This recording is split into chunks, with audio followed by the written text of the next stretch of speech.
What's up, everybody? Welcome back to another Research Tuesday. And today we are not going to dive into a research article. We have the man that is responsible for every fast 40-yard dash that has ever happened at the Combine, Mark Gorscak. And Mark is responsible because if you are not familiar, if you do not hold it long enough, Mark will blow the whistle and you will not be able to run your rep. Mark, thank you very much for joining us today. I am extremely honored for you to join us. Hey, thank you very much. I'm honored too. But you guys tell everybody it's the pink whistle, okay? It's not a black whistle; it's a pink one, okay? Oh, you got a pink whistle. Okay. I've been having it for 21 years now. So Really? yeah, I've been doing it for 22.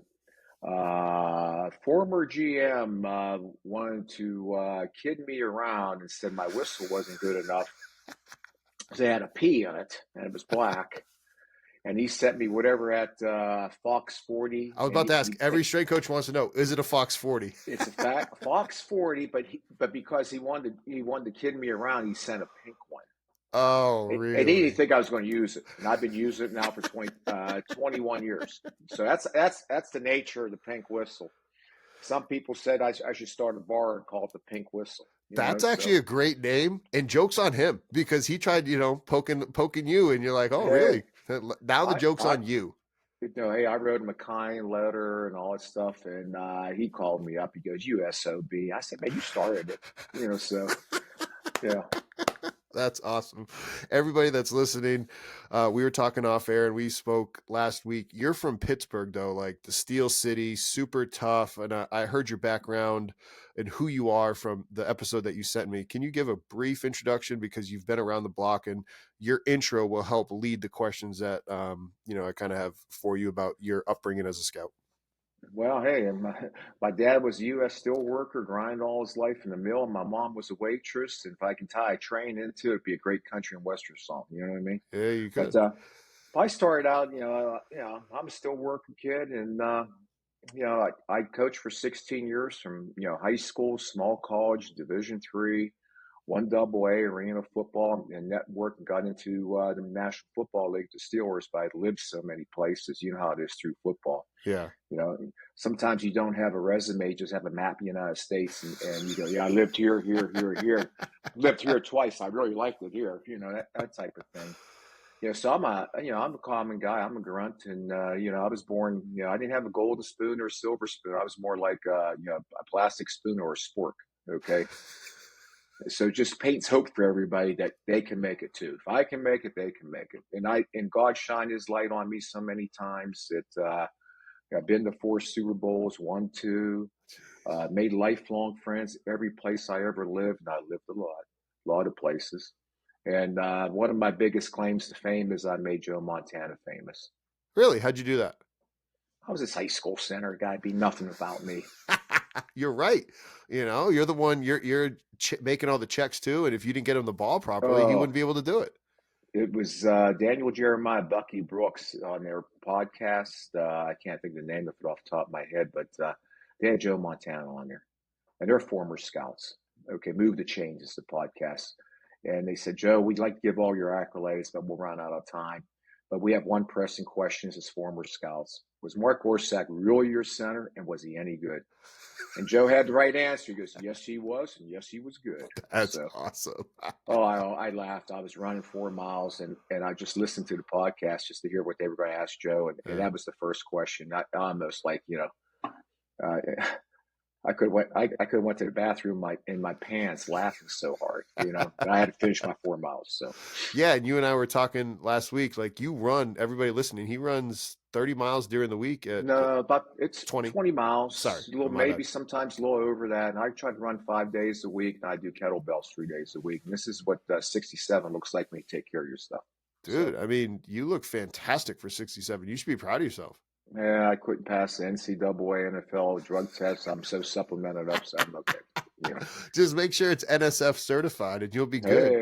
Hey. And now you wouldn't have to worry about popping positive on any of those. I'm not working the league, so I'm okay. So one of the first questions that I had, and I think will help a lot of strength coaches, is what can strength coaches do to best help their athletes prep for the day? Whether it's at the combine, like what can we do best to serve them from your perspective? It's pretty easy.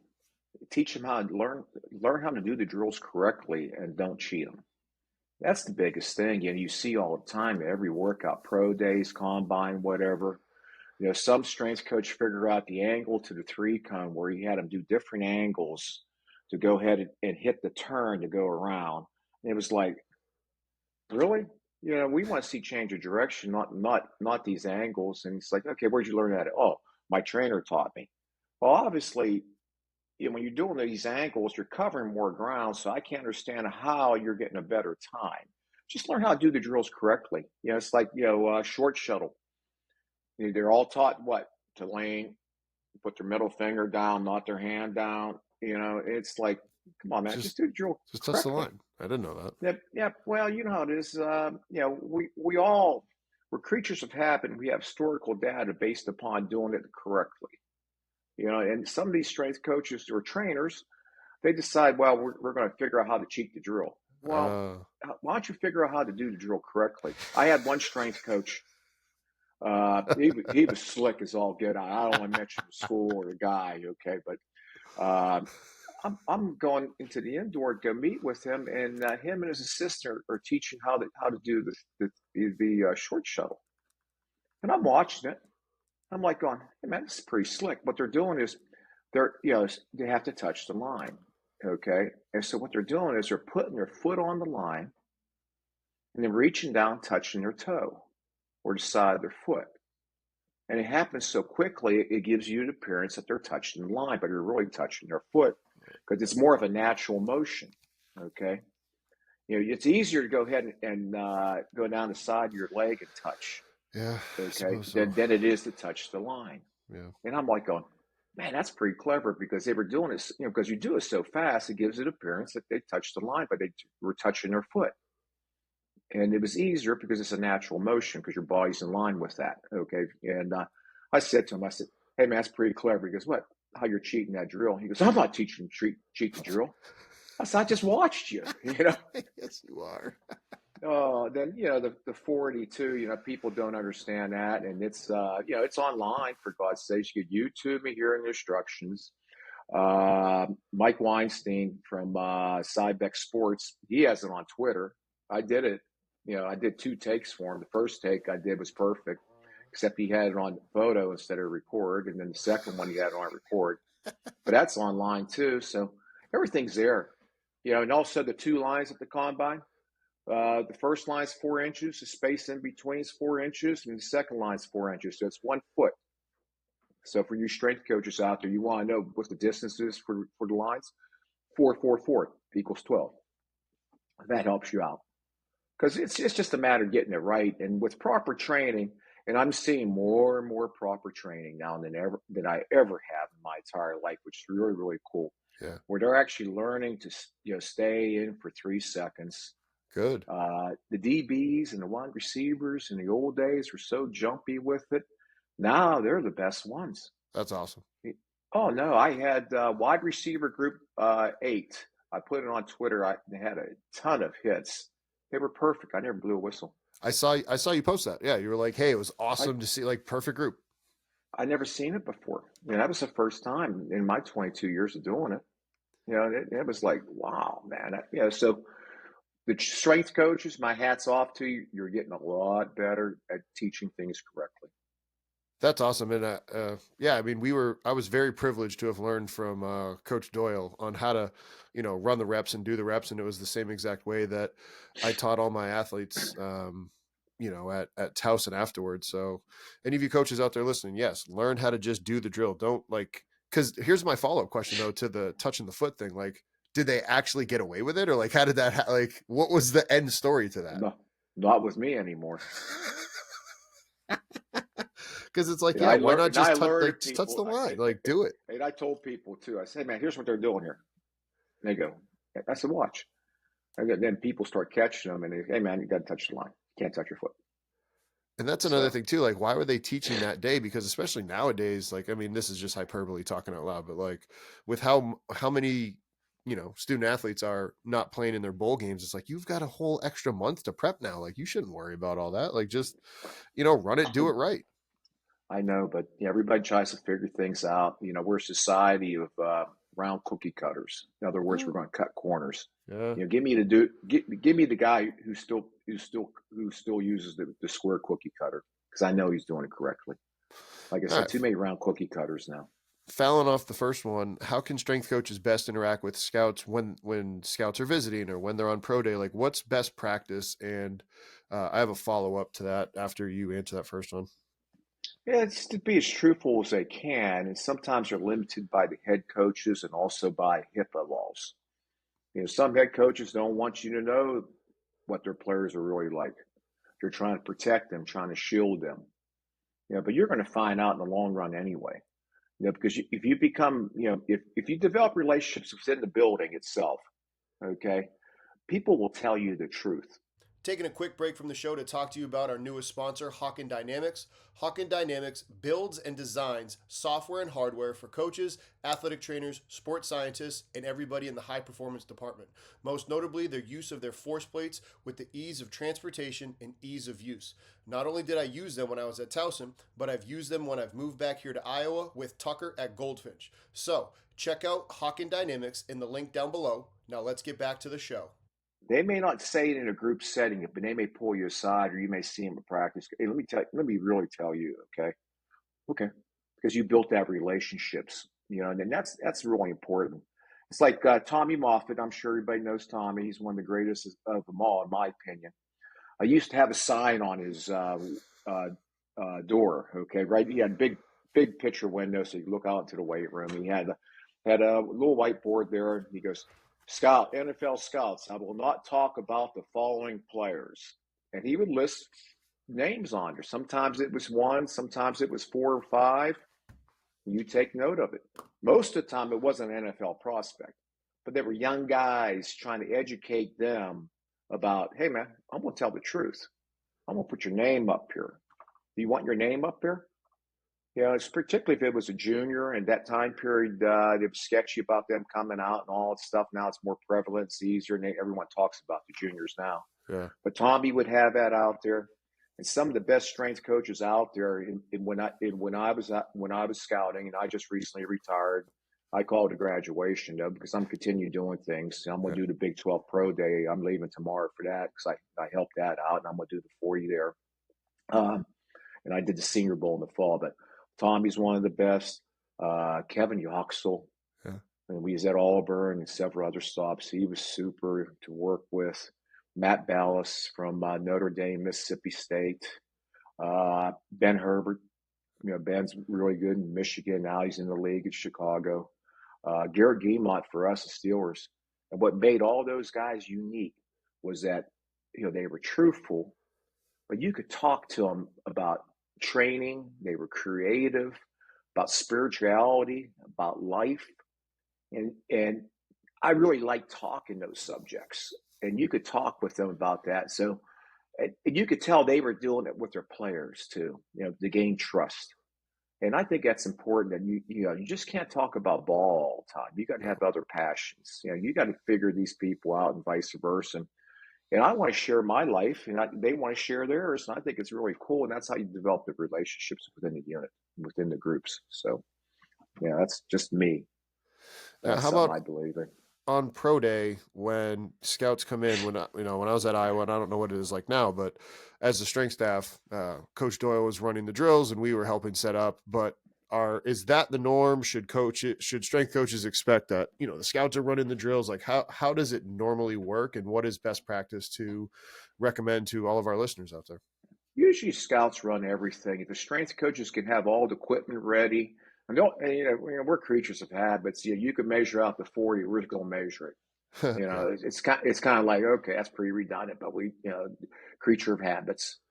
And if you can have everything set up and all that stuff, and then let them remeasure. But what was good about Doyle was he always did the vertical jump, and which was cool because the vertical jump's the time consuming one. Yeah, it is. Because you got to get the reach. Yep. But scouts can do all that, and the coaches also with the drill work and all that. But that's the biggest thing is just have everything prepared and ready, and be able to answer questions, and also keep the players in line. Mm. Okay, keep them in a group. Go ahead and warm them up for the 40. Okay. I'm very compliant. Whatever time you need, I'm going to give it to you because you never want to have anybody pull anything. So, but let them run the warm ups and all that stuff. And then from there, let us take over, but keep them in line. Help us in 40. Okay. Call out the names, because all the scouts are timing and I may be starting or I may be timing. It all depends. But, call out the names of the players and keep them in order. That's important. We at the combine we have group leaders that that that lead the men around. And that way everything's in order. And that's important. But if the strength coaches can do that, that's it in a nutshell. How about for us? I think the world has gotten more unilateral training. Maybe some programs don't even do a back squat or they don't bench press for certain people for whatever reason. Is that hurting the prospective athletes if we don't have like a squat, bench, deadlift type numbers to be able to give the scouts so that way you can bring that back? Or again, how can we do our best due diligence for the athletes we work with? Uh, it's your program. You got to do what you want to do. Okay. I'm a big proponent of that. We're going to get the core numbers, the vertical, the shuttles, the broad. Bench may become obsolete here after a while because they're doing a little pressure plate, doing a push up to force up. Okay. And a lot of people are opting out of the bench right now too because they don't want to go. They're competitors. Two things happen on the bench. They're competitors. They may rip something, or they're competitors. They're not in shape to do it, but they want to do it. And that's how some injuries occur. And that's become an a la carte item at the combine and also pro days now. Yeah. Speaking of a la carte, one of the questions that I thought of as you were just saying that, like, should we be telling our athletes, hey, you should do it, should not do it? Is it frowned upon if athletes are not doing certain movements? Just again, us be able to give them the best piece of advice. To me, if you're in that top 10 picks, your film is so good. If you're opting out, you're opting out. That tape's really good. Lamar Jackson didn't want to run the 40 because he said he was fast, and you looked on tape, dude was fast. You know what I mean? So it's kind of like, if you're not in that top 10, top 15 picks, and you want to work your way into that, you should do everything. That makes Does that sense. make sense? Yeah, that makes a ton of sense. It also, those are those special people in the draft. The rest of them aren't special like that. They may become real special.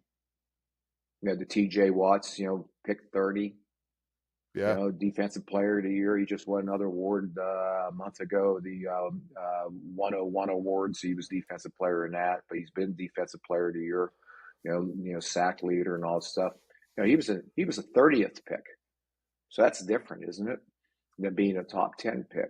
Yes. And TJ worked his way up into the first round.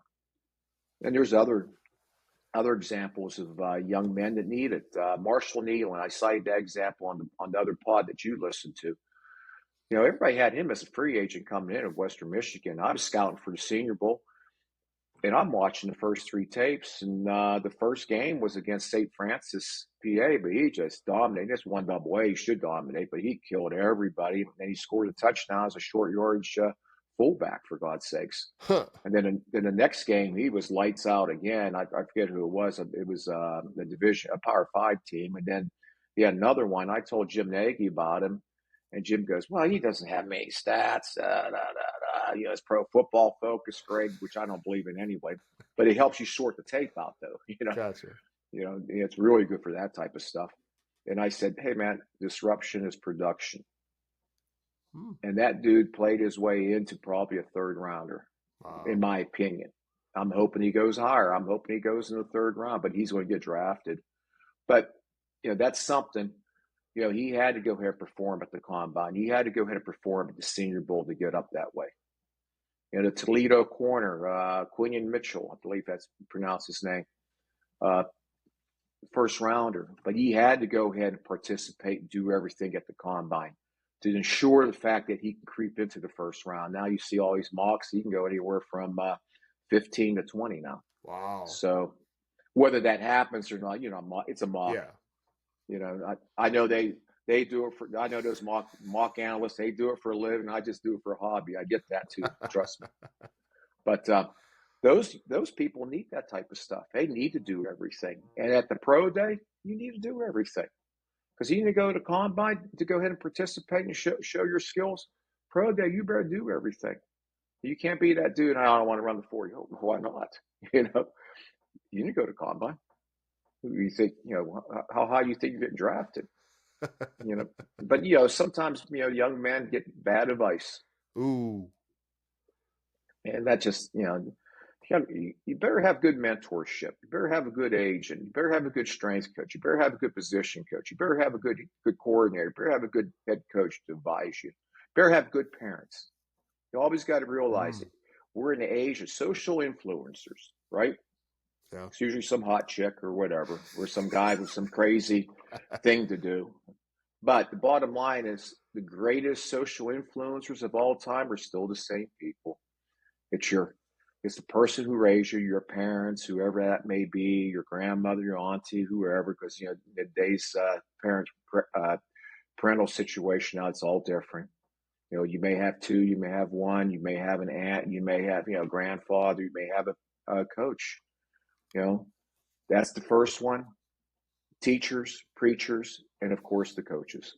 Those are the biggest social influencers ever, and stands to all time. So those are people I'm going to listen to. Hearing you talk about those players and the success that you had, this is a question that I just thought of as I was listening to you talk. What have been some of the most common traits of the highest performing individuals that you've had the privilege of seeing, whether it be as a scout, in the organization you worked for, or just from, collectively? Competitors. That, competition, not shying away from it, running towards it. Those are the things you notice about players, the people who want to compete. It's like they jump into things. They jump into drills, like whether it's at a workout or you watch practice. Who's first in line? Who's counting? Okay, I want to go against him because I know I can kick his butt. But there's other guys who are counting and go, I don't want to go against him. Hey, may I get in front of you? I want to go against this guy. I want to go against the best. Mitchell, the corner from Toledo, he went against the best every day the Senior Bowl. Mike Tomlin told him that too, and at a corner, and they just fought tooth and nail. And that's what you're looking for: competition. Who runs towards that? Who's a competitor? And you can point out, oh, this guy was fast. This guy could do this. I want who wants to compete. Because sometimes you could be a great workout guy. Yeah. But do you compete on tape? Do you compete practice? That's me. That's like a wide receiver from Texas who ran that 40 real fast. Yeah. I wish he would have did everything else. He did everything else. No. Oh, he did. I did not know that. He was going to do it as pro day. But the 40, so I blew the whistle on him the first time because of the fact that he didn't. He quick started. Okay, then he did it right the second time, and then that time came up on his second run, and it was 4.25. So now the crowd's like anticipating, and he's all pumped up and jacked. And so they had about 10,000 fans in the end zone. And so second 40 run, blew the whistle on him again. I got booed by the crowd. I thought it was pretty cool. You know what I mean? Like, Yeah. man, I'm getting booed, man. That's pretty cool, man.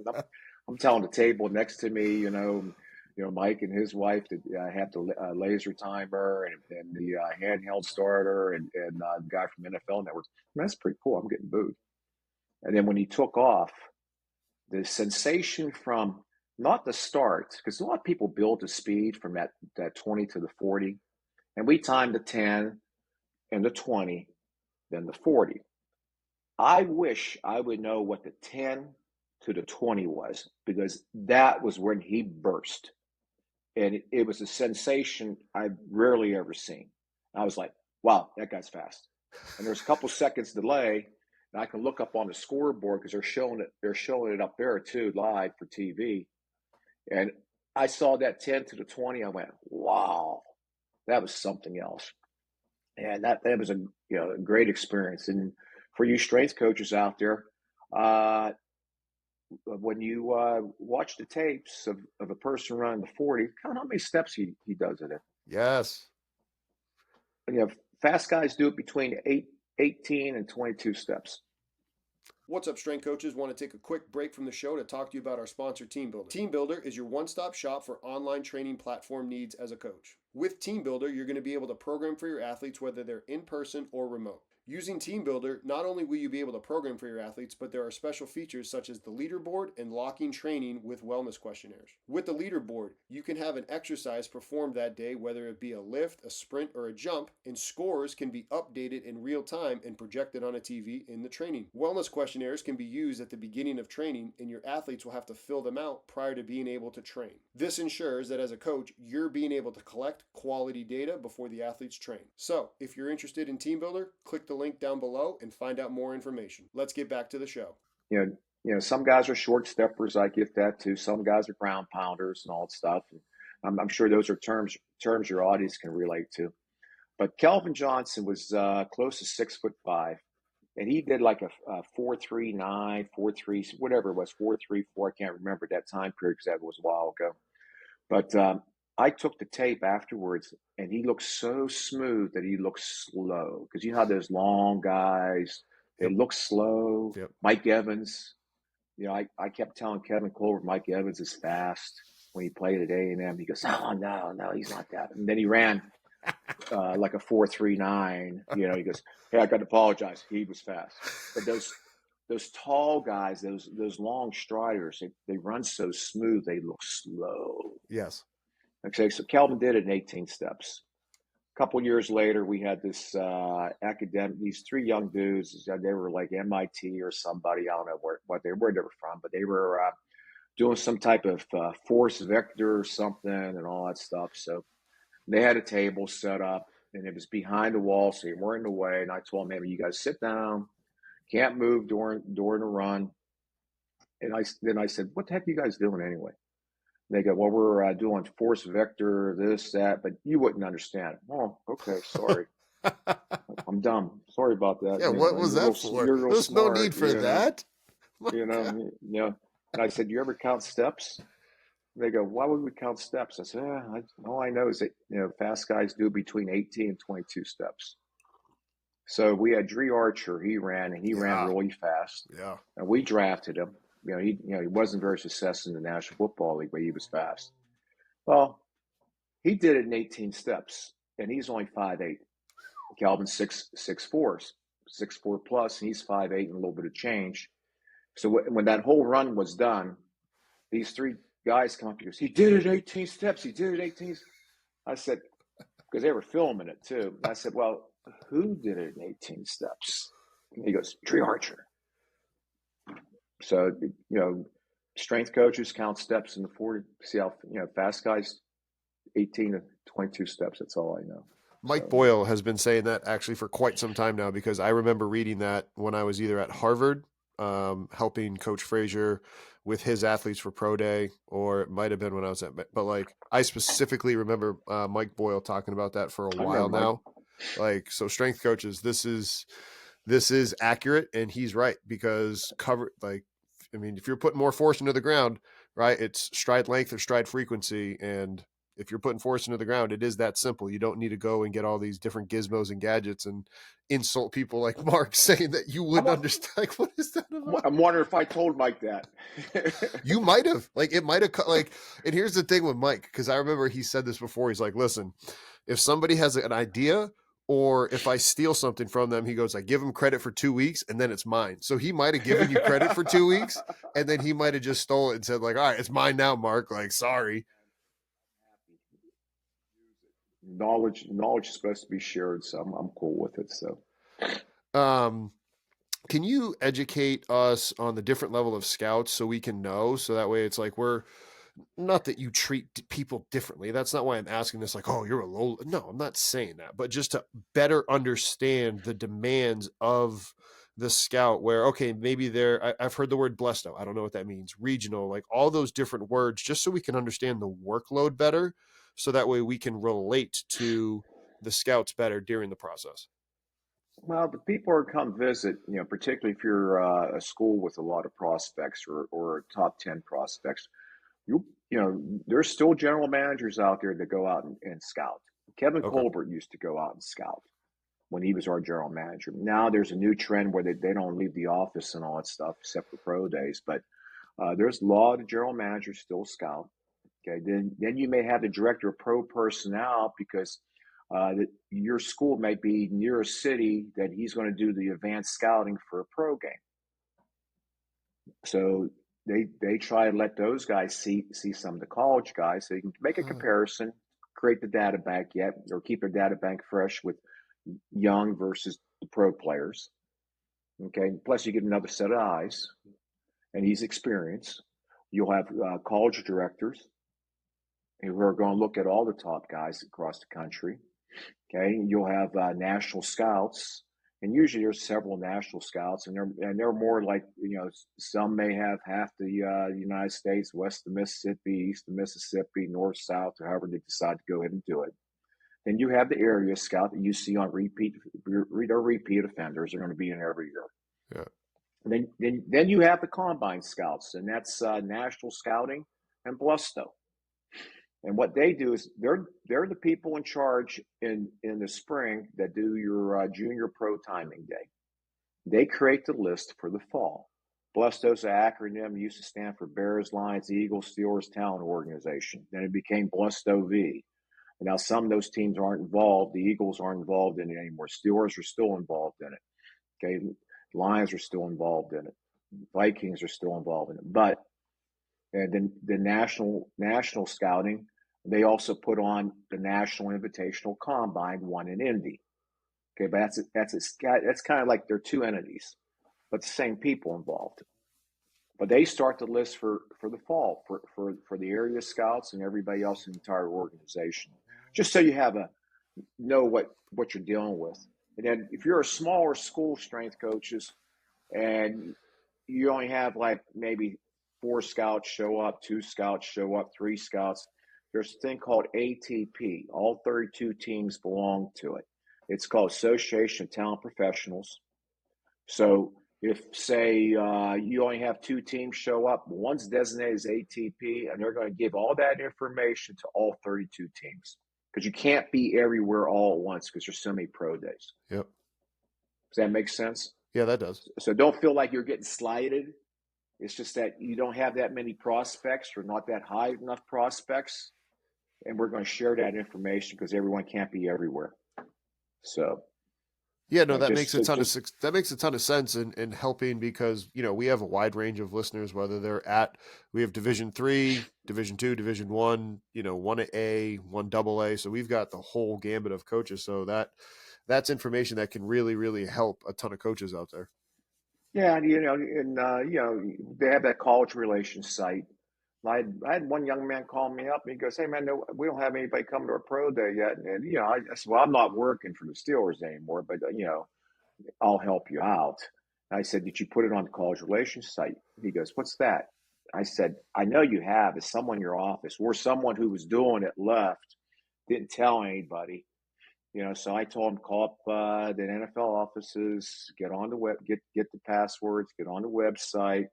Then I alerted national scouting because there's a person there that's in charge of ATP. He correlates all the information, John Griffin. And I told Griff, I said, "Griff, man, this school is having a pro day. Right now, they don't have anybody showing up." He goes, "I'll get right on it." And he had a team show up and do their pro day. Because they were part of it. It was their ATP school. Every NFL team, they get a list of so many schools they have to cover. Okay, for ATP, even if it's say Pitt, Steelers are going to cover it, even though you're probably going to get almost all 32 teams of Pitt, if not 32 teams of Pitt. Does that make sense? Yes. But they're still in charge of putting all information, giving it, and that way it becomes a checks and balances if there's more than one team someplace. Because they're going to put their 40 times in. all their times. And so, say you're one of the teams, and you have a split in a 40 time, Yeah. one high, one low. Yeah. You can check APT. What do they have? And some guys are notorious slow timers, scouts, and some are notorious fast timers. There's a mechanics to timing, but Yeah. people think, okay, I pressed the button, I stopped the button. No, it's like, okay, what's your stance? There's a stance involved. Some old time scouts get their stopwatch, put it around their neck with the string, hold it real tight, hold it like this, and use it as a sight right here. Boom. Okay, old school track coaches. I learned this from Kevin Colbert, and give him props, because he did it. He learned from track coaches. Put it over your heart. Boom. Huh. Everything's still. But then when you watch young people time these days, Yeah. I don't know what hand that's moving about. all That's over the weird. place, or they got a beat to it, and it's like, oh God, I'm taking his. I asked him for his times. He's late. He's fast. So it's like, but then what your next motion is? Boom, you start. Okay, just one motion, just this finger, not the thumb. Okay, boom. Then your next motion is, I'm going to pick out a spot across the way. It's going to be the same spot I'm going to look at every single time. Okay, and the first movement, the first body part that crosses the 40, I'm stopping. Some people go, I stop at the midpoint. No, you're not. He's already through the line, because by the time you stop it, he's through the line. So if the first body point may be a hand, Knee. may be the nose, okay, might be an L, whatever. By the time you stop, it's probably midpoint, because it's like that. But you have to pick out the exact same spot opposite you every single time. Okay, and it should be right down the 40. Yeah. And sometimes you're in line with other scouts. Okay, there's other scouts on the other side, and you're over here, and you're watching it. It might be the logo on the guy's chest, because he's going to be in that same position every single time. That's a good point. Because he's a creature of habit too. So you focus on that one spot on the guy in the front. It might be the temple of his glasses. It might be, whatever that little spot, but you do it every single time. You develop consistency, mechanics of timing. I don't know if strength coaches know that or not. All I know is I've been to high school football camps at major colleges, and when they time some of these young men, I don't think they give a darn about it. All of a sudden they're at a camp. I had a couple family friends, and I went to watch them. And I knew all the college coaches that were there too. For the high school camps, and I'm watching. I'm like, oh God, this is some bad times here. Because there's just mass production. They're starting to watch or turn like this, talk to somebody. Oh my gosh. It's like, God, man, this young man may be faster than what you just gave him. Yeah, you could have just ruined his prospect, his potential. Like, that's not fair to the kid. Or you may got him fast and he's really not. Ooh, that's a good point too. But it's consistency in what you do and everything you do. Now, if you're a chef, you better be consistent how you make things. So my question then to you is based off of that. The way that I was taught is, if somebody was running from my right to my left, and I'd get on that line, I'd straddle the line and have my arm straight out ahead of me. But I was taught to close my outside eye. So that way it was just the inside eye. Yeah. Okay. You close. Taking a quick break from the show to talk to you about our membership site. If you find value from our podcast, you are guaranteed to find more value inside of the Strength Coach Network video library inside the membership. Doesn't matter the level coach you are, you can see all of our 170 plus lectures sorted 3 different ways. Based on the level of expertise coach you are, aspiring, established, or head, you can sort it by every sport imaginable, and you can sort it by every topic in strength and conditioning. This makes all of the content consumable, easy for you and for your staff members to be able to deep dive on any topic in strength and conditioning.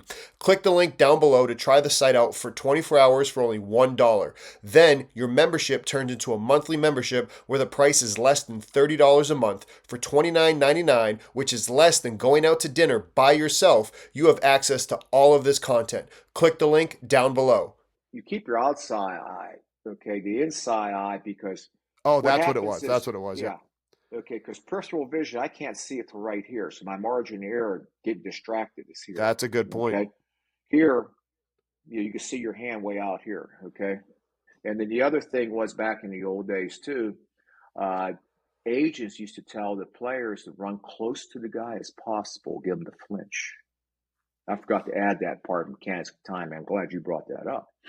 See, you're smarter than average, Bear. You're in Yogi's and Boo Boo's class. See? Oh, I paid attention. Listen, like Yeah, if I had the that is information, I was going correct. to write it down and learn. But that is correct. But I remember agents used to tell the players, run close to them, give them the flinch, because those guys didn't close their eye. You start to flinch, stop the clock. Again, learn how to do the drill correctly. Learn how to do the drill. Don't cheat the drill, folks. Yeah, it's pretty easy, because every coach says that to every player. Don't cheat the drill. Don't teach the drill, right? Every strength coach. Foot on the line, touch the line, right? Exactly. And then now all of a sudden that goes out the window.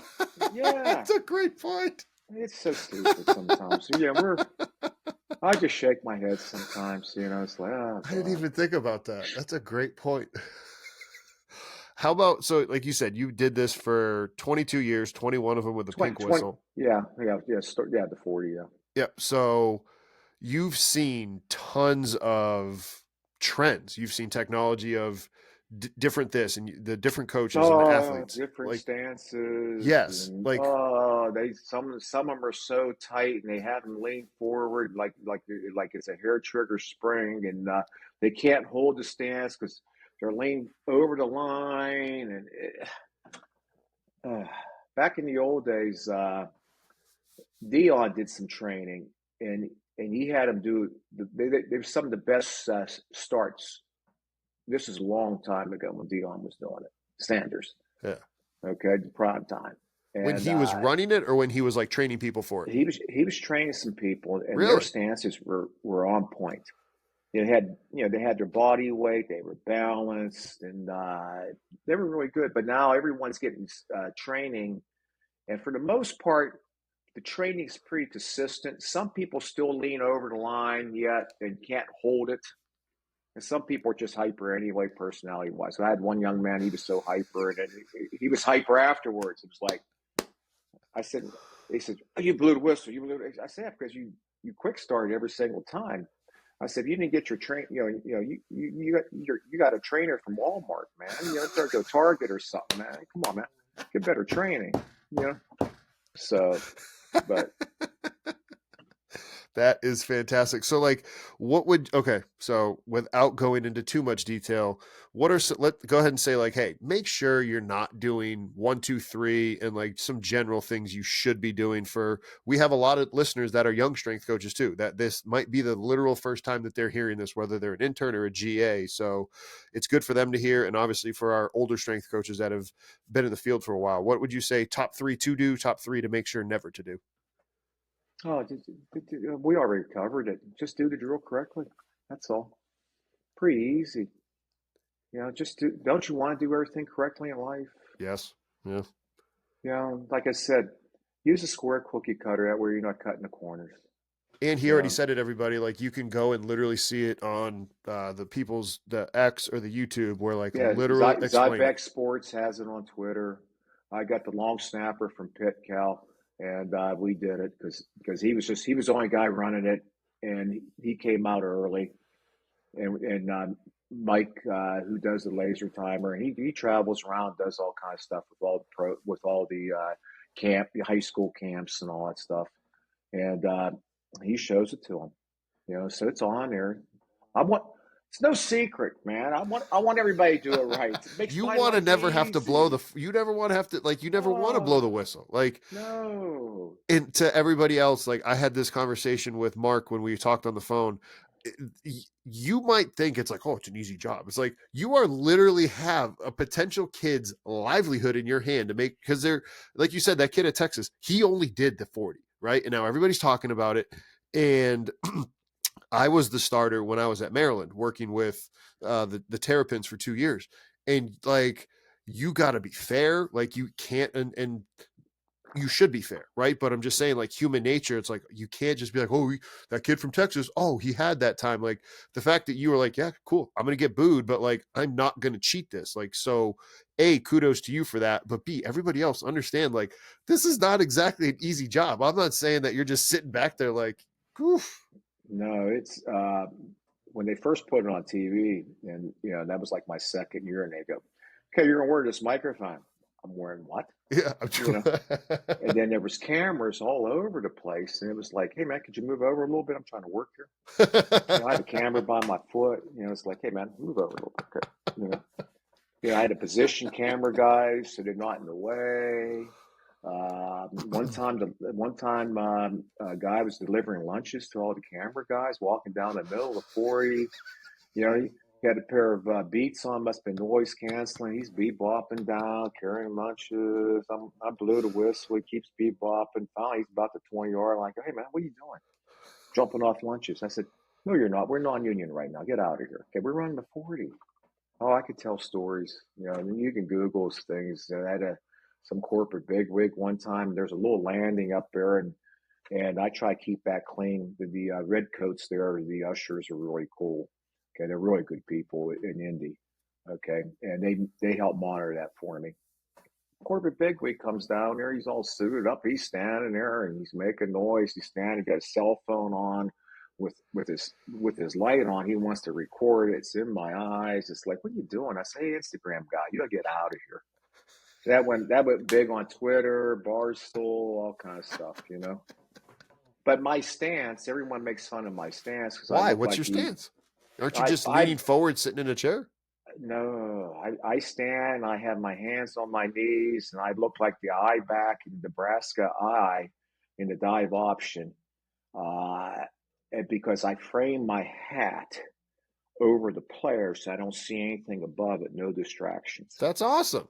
Why should anybody That, give you a hard time about that? well, because I bent over, they asked me, "Man, is your back hurt after doing all those starts?" I said, "No, I'm in shape, I take care of But, my but body, bro. yeah, Come run with me. but everybody likes to make fun. They go, "Man, that's your back hurt, man. It looks like it's hurting you." And me watching it looks like it would hurt me. I don't know. But that's why I stand that way because I crouch down, and then there's a mechanics to what I do, and I wrote it up too, because one day I'm not going to do it, and I'm going to have my successor make sure. So I get in my stance, I frame the player, I check the hand's in place, I check the foot, okay, then I check the offhand, Yeah. the hand is off the ground, and make sure that's still to start 3 counts. So, because some people, they think they have 3 seconds, but it's the offhand where they're still Yes. moving it around. Yes.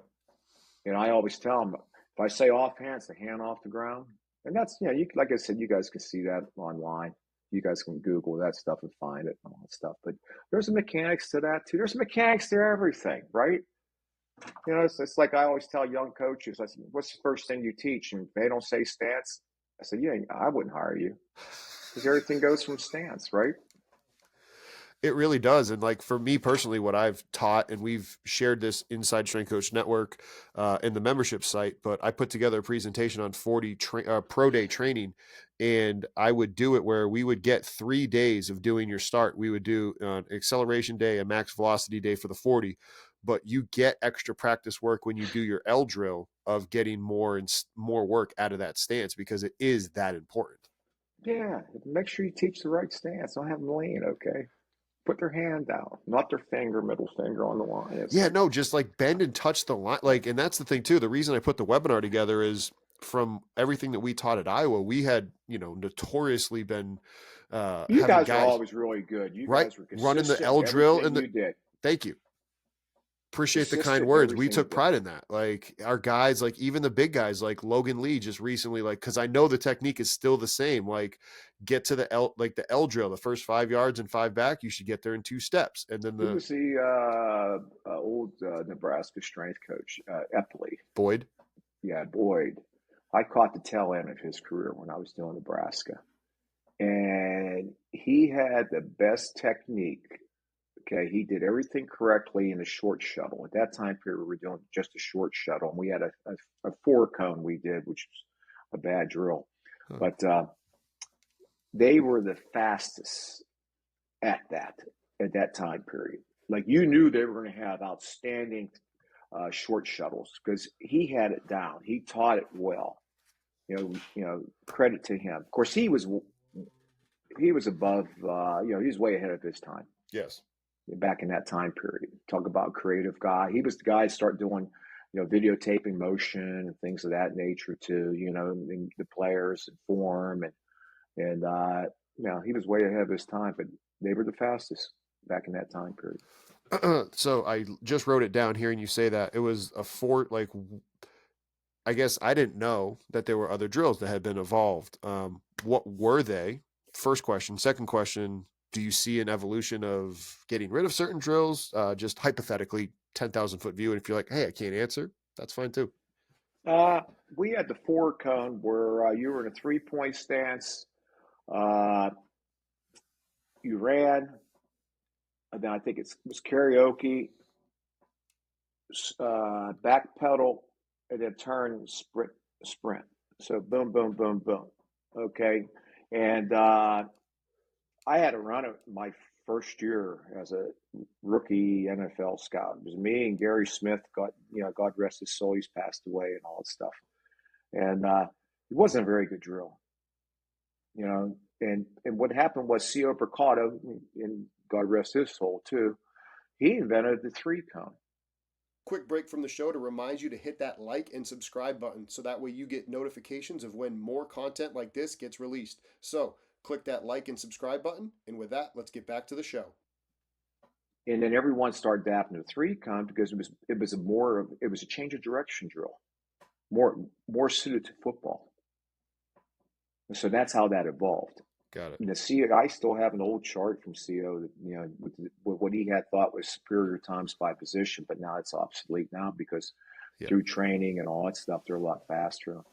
But we're creatures of habit, and we have all this past history based upon these drills.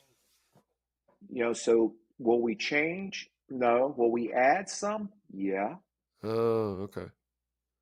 Okay, will we change some of the drills? Like we make DBs run the gauntlet drill to combine, and we time it also to make it competitive because some people would jog through it because they didn't want to have a drop. Oh. So now we time it and it becomes competition again. Was it not timed before? No. So the DBs were doing a frivolous drill. A backpedal and catch and backpedal catch. They had 3 catches, and it was a frivolous drill. It was in a short area, and it was like, we're getting nothing out of this. So we decided to go ahead and make the DBs do the gauntlet. Now they only do it once. Receivers do it twice, left and right. Okay, but the DBs only do it once. But we time everything now, and make it competitive. Again, competition. The little things you could do to make a player competitive is important. Case in point, probably the worst drill, in my opinion, to watch is a D-line doing get-offs. Okay, they got the ball on the stick, or you got the GA of the ball, and he has everyone up. Okay, to me, it's just a waste of time because some of these guys are doing it fast, some of these guys aren't, and the coach, he can't look at everybody to see it because he's doing maybe groups of 10, 12, sometimes it's the whole D line, just to get through something. To me, that it didn't have a purpose. You're taking away the purpose. Is how quick can you go? Mike Tomlin, to his credit, he'll go and watch that. Okay, in our Steeler practices, but he only makes a D line coach or the edge coach run 2 at a time, and he'll call out a winner, and he'll film it, and then he may say, "Okay, we're going to have who can win out of the MAC because we had a lot of MAC players." Okay, Power 5, who won? He would call the winner. Then he'll go, okay, the winner of the Power 5 versus the MAC. Competitive, make it a competitive drill. So things you can make competitive, and that's why the gauntlet, we start timing it. But because we have all this past history, we're starting to understand things about GPS that the strength coaches give us now. And then, the catapult and the other systems, Zebra and whatever, all the other systems, and they started to go ahead and break that down from the start, to the middle to the finish. Yeah. So it's more relatable now. Just you build the speed like the 40, 10, 20, 40. Okay, will we go strictly by catapult? I doubt it because we have too much past history. We're creatures of habit and past history. It's a measuring stick. And everybody wants to watch the 40. Everybody wants to brag about their 40. Most people brag about what? Most people lie about what? Height, weight, 40, sex life, right? That's what everybody lies about. You know what I mean? By the time we get done, you ain't got many lies you can tell us. So hearing you but talk. That's something to think about. So with the data, I remember, and you will know this better, Indy used to be AstroTurf, right? Still is. It's a field turf. Okay, so they never had just like I was remembering back. It was Astro. It was Astro in the old RCA dome. Yep. And then it became field turf. It became field turf in there. Yeah. And now it's still field turf. But the thing is, it's a fast track. Is it? And everybody should want to run an Indy because of that. That was my question. Yeah, I would. And then it's easier for us to relate to data too. Because man, I've been to some of these universities that $1 million complexes and $10 field. Yeah, their field's terrible. They don't groom it. They don't take care of it. It's slow. One school we couldn't run in the indoor. We had to go run outside. Jeez. And it was about 42 degrees outside and windy. And we're running outside because it's a faster surface. The grass is faster than their indoor. Shame on them. Now think about that. Now we're going to run outside. It's cold out there. We're going to run. No, it's faster out there than here. Okay.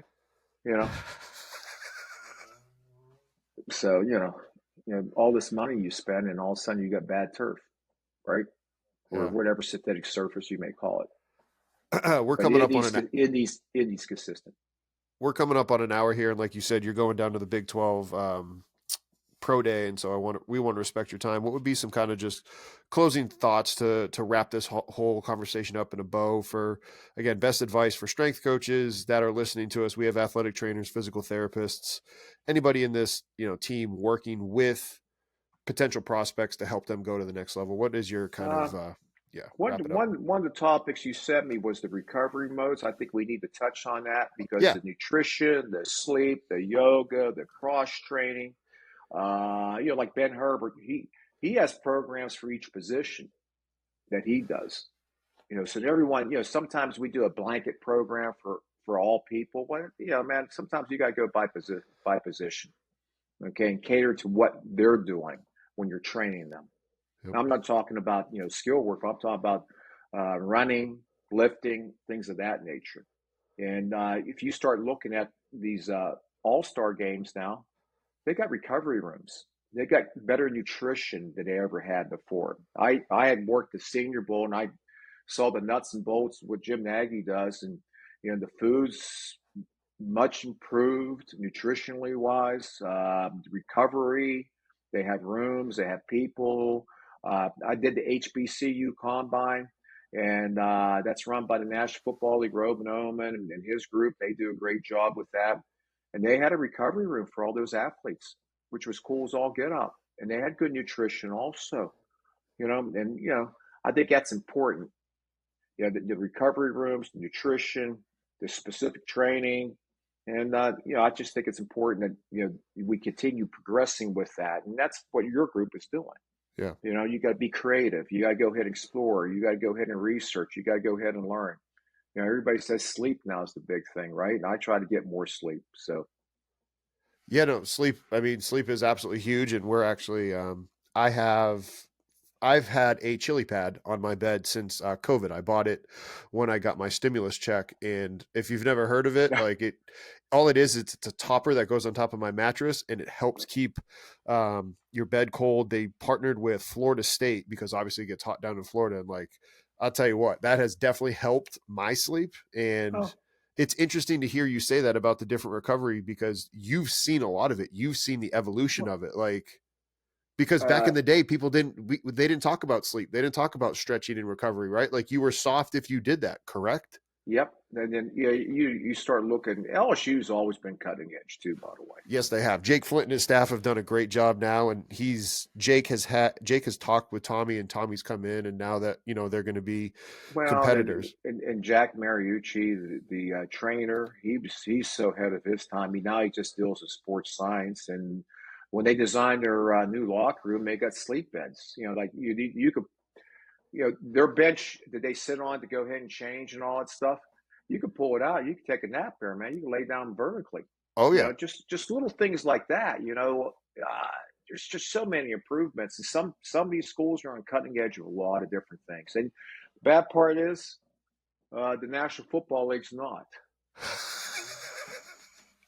The National Football League, they want the colleges to perfect all the technology before they take it and use it. They don't want to invest any money into it. They'd rather, okay, you guys do all the catapult, then we'll decide. Now, the National Football League, everyone has a catapult on. yeah. Okay, pro scouts will get the catapult of the players and games now, include that in scouting reports. The technology has grown, but our league, they want the colleges to develop it, and then they'll use it. They Huh. don't want to put the money and research in themselves. So They have the R&D. you guys are cutting edge. Your audience is cutting edge. Okay. Appreciate that. And appreciate you coming on. I mean, not only just for you, what you've done for the combine and for scouts, but as a man of faith, and just continuing to put out, good stuff, and I've had a blast being able to talk with you for an hour. I feel like I could talk with you even more, but like I said, I want to respect your time, knowing everything that you have going on. Oh no, I enjoyed it. I like talking football. Okay. And the thing about you guys, your pod, and also the last pod I did Neil Stratton and Roderick David. You could go on my Twitter handle and listen to it. They're not asking for dirt. They're asking about ball, about life. You asked about football and life. And that's why I like to talk about. I'm not here to give dirt on people or anything No, like that's not that. what we're here to do. Like, I'm here. I'm here to educate and give information to help young men, help coaches get better, because these old time scouts, they dug all those wells I drank from. amen. I mean, there's a reason You I know what I kept mean? talking about Coach Boyle and Coach Doyle, and Drew at Maryland, and Frage. Like, I'm standing on the shoulders of giants, right? Like, I wouldn't Yeah. be where I am without it. hmm But if anybody wants to look at it, see the other one I did, it's really easy. My nickname's Gors 55 at We're Gors 55. Yeah, we're gonna link everything below, and we're gonna tag you in, all the posts. So, Mark, thank you. Safe travels tomorrow. Have a I blast. appreciate you. Should have a really good time down there. And yeah, thank you, and God bless. You too.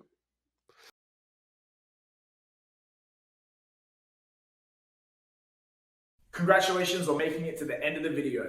Why don't you celebrate by watching more videos just like it? You can also help us on our quest to placate the algorithm gods by liking, sharing, subscribing, and commenting. Thank you.